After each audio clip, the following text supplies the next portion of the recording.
Oki, Daranastada, Ambawastich, Tansei, and good morning, everyone. I'm pleased to report that our neighbors in Bowness had their boil water advisory lifted yesterday evening. This is incredibly good news for the people and businesses in that community. To everyone in Bowness, your patience and your strength over the last 5 days has been unwavering, and we appreciate it so much. The way you looked after each other was commendable. And Molly at the Bowness Community Association, thank you to you and your whole crew for the endless shifts that you worked and for your commitment to making sure that Bonesians had access to safe water. I'm also going to be clear about what this means for us in the city and surrounding communities that rely on Calgary for treated water. We are still under water restrictions. The feeder main has not been repaired yet. So you and I need to make sure that we're not using any outdoor water, and inside our homes, we need to stick with limiting shower times, toilet flushes, and dishwasher and laundry loads. We've all done really well so far over the past 5 days. And thanks to your diligence, we remain under the daily maximum threshold of 480 million liters of consumption. Preliminary numbers show that water use yesterday was 472 million liters. Now, that's up from the weekend by about 15 to 30 million liters. Yesterday, I think people were getting caught up on their laundry, on their dishes, and their showers. But I'm confident that we can continue to reduce our water usage today and into the weekend. Now, remember, the most optimistic scenario that we were offered on the weekend was that we might have the feeder main repaired in 5 to 7 days. Following that, it still needs to be flushed and the water will need to be tested. That means several more days of all of us being low water users. This morning, our water supply is at about 616 million liters, which means your reduction in water usage has provided the Calgary Fire Department with an important supply for any emergencies that they might be called to.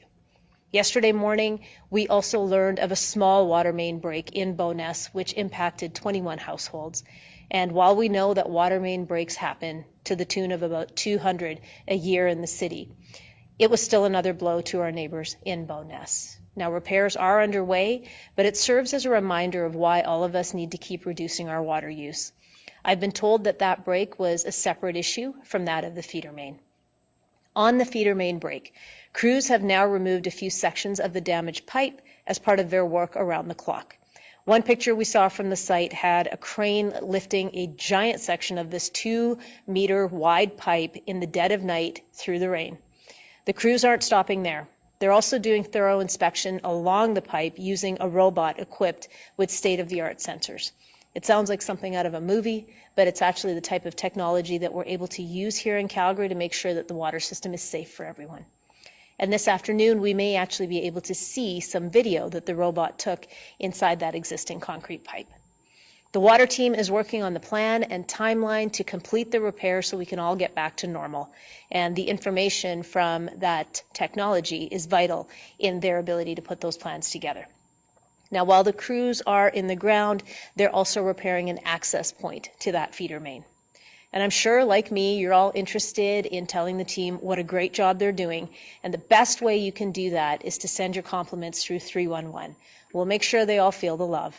In the meantime, if you stay away from the site, it really helps the crews do their work safely and quickly. But I will add, anybody that's itching to get into Bowness or Montgomery, you should absolutely do so. The businesses in those two communities have taken a hit over the last few days. And with Father's Day coming up, I think it's really important that you think about where you might go shopping to get Dad a gift. And better than that, take Dad out. Take him out for brunch, take him out for lunch, take him out for dinner, and you can do that in Bowness and Montgomery. Now, to wrap up, a few reminders on behalf of CAO David Duckworth and myself, and a couple of thank yous. As I've said throughout this situation, you've been doing a great job at reducing water usage so that everyone in and around Calgary can have access to running water. And you're not alone in your efforts at reduction. All city operations have also taken substantial steps to reduce water use. Plus, we've reached out to 700 of the largest users of city water who are doing what they can to reduce how much water they use. For example, I've heard that local breweries and bottling companies have put water-saving measures into place, and I can tell you that NMAX's Energy Center is running at half production, reducing their water usage dramatically. Yesterday, I learned that businesses represent about 35% of the water that's consumed in our city. So that means the other 2/3 is used by us. And that means in our homes, we need to keep practicing reduction measures. And there's a few tips that you might want to take to do that. If you keep a jug of water in your fridge, you don't have to run the tap until the water gets cold. And if you're waiting for your shower to heat up, stick a bucket in there. Collect the water and use it for your plants or for washing your produce. And if you think back to your adventures at the campground when you stick a loonie into the shared shower and you have exactly 3 precious minutes of water, try using that routine at home right now. Now, as a reminder, we are still under an outdoor watering ban and there is still a fire ban throughout the city. And if your commute or your travel includes 16th Avenue through Bowness and Montgomery, you might want to look at planning an alternative route. And for more information on how city progress is going and how the crews are managing repairs or any other tips that you might need on saving water, you can visit calgary.ca, you can follow the city's social media feeds, and you can join us at the Emergency Operations Center today at 2 o'clock. Finally, we know that there were a number of service organizations, companies, and individuals from across the city who played a very big role in getting water and food to Bowness during their boil water advisory. And that's the kind of community spirit and compassion that Calgarians are known for. All of you are rock stars for everything you have contributed in this situation. Keep up your efforts at water reduction, everyone. I'm proud of us for banding together to get this done. We all know how to get through some pretty tough times, and we know how to look out for each other. I can't thank you enough for listening early and for acting immediately. Thank you for your ongoing support as our crews work to restore water for all of us. We will see you at 2 p.m. from the Emergency Operations Center with Chief Sue Henry for more updates on how things are going, and I will be back here with you at 8:30 tomorrow morning. Have a great day.